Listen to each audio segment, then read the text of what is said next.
Hey everyone, this is Jorge Soto and you're watching Startups Unedited. Today I am with Matt Mazzeo, who is Managing Director at Lowercase Capital, based in Silicon Valley. Matt, how are you doing? I'm based in LA. Chris is Manhattan Beach, but we spend a lot of time in San Francisco, obviously. Okay, yeah, awesome, awesome. How is actually the community now in LA? I know with, Snapchat and Tinder and all these great companies now popping up. How's the ecosystem today? I've been here for most of my life, and the last 10 plus years in tech in LA, more or less. And I can tell you that the ecosystem here is as good as I've ever seen it.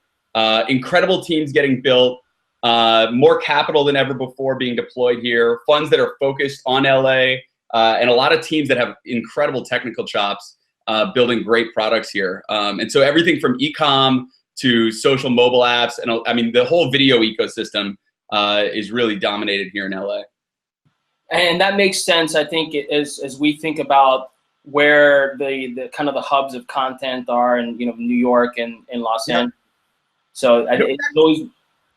Yeah, I think it's actually one other thing, which is that, like, as you think of these social networks that have been built as now the primary channels for distribution and discovery, most of them were built in San Francisco, but the biggest channels for this distribution have been built around people and built around people in entertainment for the most part. The celebrities just dominate those platforms. And so if you think about like the channels for discovery and distribution, yes, the platforms are in San Francisco, but the people who actually can push discovery are actually here in LA and in New York. And so it's interesting to see that dovetail. There's a building here in Hollywood where all of the biggest Viners all live on the exact same floor. And so it's crazy when you think about how much influence they have over discovery of new products today. But that's, I think, part of what's happening too, is like you can walk down the street and meet somebody who's got 10 million plus subscribers on any given platform. Wasn't MySpace founded in LA? I heard the MySpace crew is here. So a lot of the team, we actually just backed the team. This team, the Mob Crush team, who was building mobile streaming on top of mobile games here in LA. So like live casting, think Twitch for mobile. Incredible team. A lot of them are MySpace vets who built real chops there. Awesome. Well, Matt, why don't you provide for our audience just kind of a quick background on yourself? I know you came from the entertainment agency world. That sounded pretty cool when you were mentioning it. Yeah, we were talking about how every venture capitalist sort of has their own unique path to this. I don't know of any others who kind of went through a talent agency mailroom, but so after college, I graduated college, came right back to LA where I grew up, and went into the mailroom at CAA.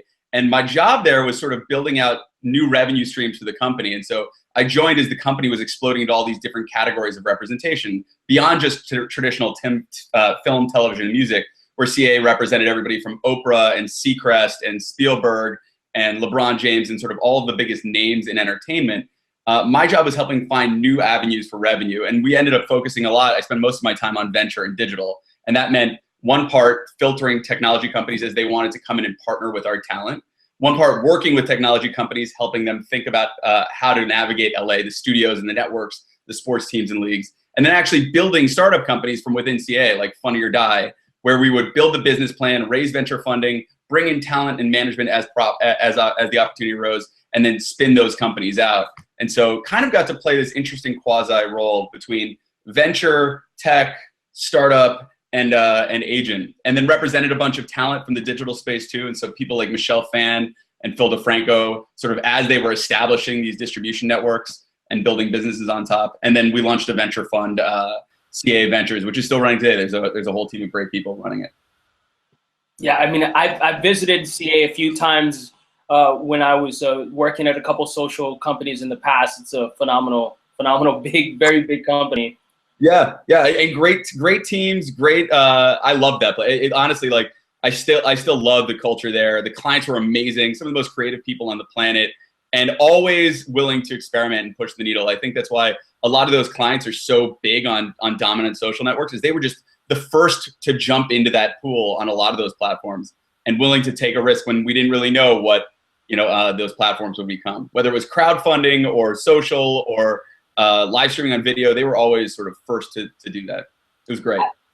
You know, as an investor now, is there any sort of strategy or is there a thesis around your investments? And are there any particular, let's say, verticals or categories that you think are pretty hot right now? Oh, you know what's interesting is we have a really broad and opportunistic thesis. We don't identify specific markets. We don't identify specific geographies and say that's what our focus is going to be. But as you look back on trends within our portfolio, you can absolutely see some of the threads that have become sort of the focus for our fund. You know, our strategy very specifically is early stage companies, highly technical teams where we believe we can materially impact the outcome of that business. We probably get known best for the stuff that we do in social and mobile. So from Chris's investments into Uber and Twitter and Instagram and Kickstarter and a handful of those platforms. In the last year or so, I would say those trends have increased. We've continued to stay focused on video just because that was an ecosystem I spent a lot of time in. And so we've done investments like Victorious and Mob Crush and a handful of others. We do a lot in publishing, and so WordPress and Medium. We do a lot in services to developers, and so Stripe and a bunch of early stuff now that you're going to start to see in the next little bit. We've done a lot in machine learning recently, and sort of starting to see how AI and machine learning can start to spread into things that historically used to be dominated by people or required a lot of people to manage. So digital genius in the customer service space, and a few others. We've seen a lot in like dirty industries that have never had tech, and so we love that ecosystem. If it's something that like is run by a bunch of people who just never thought about how mobile, social, cloud, blockchain, like you think about all these fundamental technologies that have been built in the last few years. And if your industry hasn't been disrupted by it yet, or you don't even know what those technologies are, I'm looking forward to finding a company that invests in that space. And so I don't care whether it's like self-storage in a company called MakeSpace, or the law enforcement in a company called Mark 43, which is doing incredible stuff with the DC Police Department right now. We love those industries that are sort of like behind this last generation of tech. And yeah, that's been a great one. And then a lot in employment, believe it or not. Again, we didn't come into this fund. We're now on our fourth fund, all focused on early stage, activity. And employment's been a real focus for us too, in this next generation of thinking about how in a 1099 economy, in a more flexible workforce, what does that look like for millennials and getting hired today? And so we spend a lot of time with companies that are focused on that. And when you say employment, are you thinking like technologies that enable employees to maybe log in remotely to a station, or are we talking like a hired.com type of marketplace? Both. So we've invested into companies like Slack, which are no question changing the way that you think about remote employment, right? And WordPress, which is incredibly remote in its employment, and Bellhops, which is like employing more students than ever before, and doing it in a really like light touch but like high quality manner. But beyond that, just like mechanisms for thinking about how this generation will go about getting their career started or finding the next job. And so I think a lot about those technology platforms. Like when I graduated, I felt lost in the world, and I was lucky enough to go. I went to Harvard for college. We had recruiting from everywhere. We had probably the most robust Office of Career Services you could ever hope for. And I remember being there in like freshman year and deciding what classes should I take, and thinking about, well, which ones start after 10 a.m. And like that was my filter for how to think about my classes. And that's probably not the best mechanism for thinking about career planning in college. And so we've invested into a couple companies that are helping redefine how college students will think about career planning far earlier, and connecting recruiters now to a far more scaled opportunity to attract talent. So I think I spend a lot of time in that ecosystem. Awesome. What tips, let's say 2 or 3 tips, would you give an early stage founder who's just getting their business off the ground? Should they be focusing on traction before raising money? Like what are some tips you'd provide around kind of that thinking in that time period? Interesting question. So if your question is like, when should you think about fundraising, right? Like, it's whenever you have that, like, whenever you have an opportunity to scale the business up to another level, and you think you have enough proof points to accomplish it without burning too much time or capital or energy and focus by going out and raising, right? If there's too much of a jump in terms of like what you've accomplished to date versus your expectations, or versus the dilution you're willing to take. I'm not sure if I'm answering your question correctly, but like, is your question more around like, when should you raise, or is it like, what should you be focused on in the early days? Is it? Yeah, I think it's both. And the reason why I ask is, when I did Angel Pad, Thomas Corte's incubator a couple years ago for an idea I had. And, at the end of the several week period, we were all running to demo day, preparing a great decks, and then in the effort or with the intention of raising money. And now years later, having gone through, MoPub and spending a lot of time now in, with investors and these sorts of things, I don't know that was the best strategy, at least for us. I think we should have been more focused on product and, and really validating that there was a real business there. So I guess it's both questions. It's like, yeah, when is a good time? And, what should I be thinking early days? So, and I think you did answer the question. But I think part of the, like, I don't love this idea of like raising around a forced moment through like an accelerator incubator and having like those forcing functions. I'm not sure that's the best process for how any startup should be thinking about fundraising, unless it materially decreases the time spent fundraising while not mitigating like your opportunity to get investors who are going to be high value add to the company in the long run. But I think those like false windows that you set up around fundraising are almost always bad, right? Like, actually, we have a lot of our founders who start off like, we've got 18 months of runway, so we should start raising it in 12 months or 9 months, thinking about that. And it's like, I think that's actually a backwards way of thinking about it. You should be thinking about raising anytime you either have to, in terms of your company is like going to run out of runway, or if you have an opportunity to scale up and you've hit the milestones that you need, and you have an opportunity to scale up faster.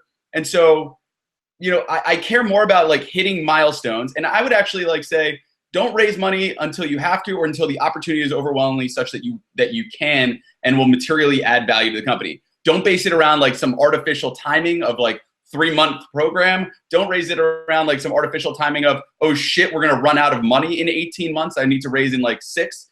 Like, I actually think those are the wrong processes to go through. I think it's like capital raise is a tool, whether private or public, and you think about that as it relates to like the growth and the milestones that your company's looking to hit, not as like an automatic factor in growing your business. Does that make sense? Absolutely. So are the days of raising on an idea or just a deck kind of gone, or I think, or for certain entrepreneurs it's still available? Very, very rarely do we back those moments. I think often those moments are a sign of laziness to a certain extent. You can crank so much today with a small team and bust out product and give people a sense of like what you're building beyond your narrative. And we love backing technical teams that would just do that anyway, right? And so, George, you and I were talking about earlier, like this idea of projects versus companies, and like starting a company feels official versus like starting a project where you just start going and doing and building. I would much, much rather back a team that's just going and building and doing and cranking on product than one that's talking about the product that they're going to build. And so some products require capital in advance of that. In very rare cases where we have a long-standing relationship with a team, we will back those teams, and we've done it. But almost uniformly, we get better results and can better decide whether we can help that company if we can see and play with product, or in an ideal world, whether we can see how customers and users are playing with that product and we know how we can tweak certain things. And so it's not that those days are done. Great entrepreneurs will create feeding frenzies at every stage of growth, right? Whether it's like a PowerPoint or a conversation. And some ideas, and with a technically capable team, you'll just back. But those are going to be the rarer and rarer instances, thanks to the fact that like you can get so much done today and so much of the stack is built for you.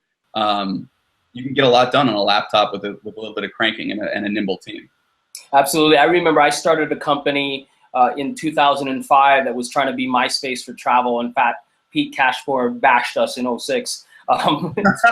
Funny to read those things, but I remember what it, and what it cost us, and myself as a non-technical entrepreneur, which is quite masochistic, I should say. I always had to rely on engineers, whether it was outsourcing or, finding someone back in 2005 that could write things in Ruby on Rails. And I remember the cost of hosting video back then were just really enormous. And to your point, the barriers to entry are so low now. We could launch an application today and spend, you know, $500, right? So I completely agree with you. Like laziness. The other thing that I found is as a very stubborn entrepreneur who's many times wanted to like brute force a product or business to life, I've realized that not every idea is actually a great business, and not every idea should you go and raise money for, you know, irrespective of how passionate you are. I think people are blown away by how often I give the response of, you probably shouldn't be raising for this. I'm a venture capitalist. I love looking for great deals, and this is probably a great deal. But honestly, like, I think you'll be better off not putting capital into this from an outside source. I think you can bootstrap it. I think that moment always takes people aback when you're just like, you can just build this and go, and it'll be profitable enough that you can grow with a small team and see then whether you really want to build it into a venture-backed business with implications for what the outcome has to be, or just bootstrap it into a great lifestyle business. There's no shame in that, and there's a lot of businesses that make a lot more sense for that. And so I think people are always like a little bit weirded out when we give them that response, but I'm not afraid to tell people that.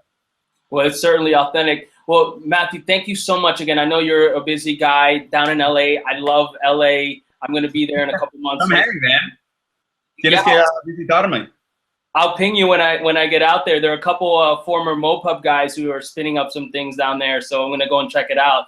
You know, if one last question, if anyone has a great idea with some traction and they're passionate and they're pretty darn sure they want to raise money and wanted to get in touch with yourself or Chris, what's the best way to get in touch? Tweet, website, the best we're pretty public and we're pretty out there. Both Chris and I are active on almost all social media. I think the days of having a wall up between the sources of capital and an entrepreneur, like, thank God they've all come. A lot of them have come down. But that said, with that come down, with the opportunity to connect directly, it's just meant more noise for everybody. Chris and I are a lean team. You're looking at half of Lowercase right now. There's like almost no other infrastructure to the team, and so the best way is always through warm introductions, through somebody that we've worked with or trusted. You know, in the order of operations, it's a founder that we backed, a founder that we love, you know, a venture guy or girl that we've worked with in the past that we trust. Coming through one of those windows and getting a warm introduction and having product is like the killer combo. So you know, we've met people and invested through some cold introductions that have just come our way, and we've been fascinated by those businesses. Those are exceptions. The far better way to get a response and have it be timely is to go through somebody like that. And so that goes for any venture fund, right? And frankly, it's almost all of business today. Is like, we're all so accessible that you have to filter through people you trust and use those proxies. And so that's the way to do it. Well, Matthew, thank you so much. Matthew Mazzeo, Lowercase Capital, down in LA. Thanks again. And then I'd love to catch up in the short term. Yeah, looking forward to it. Take care, brother. Take care, man.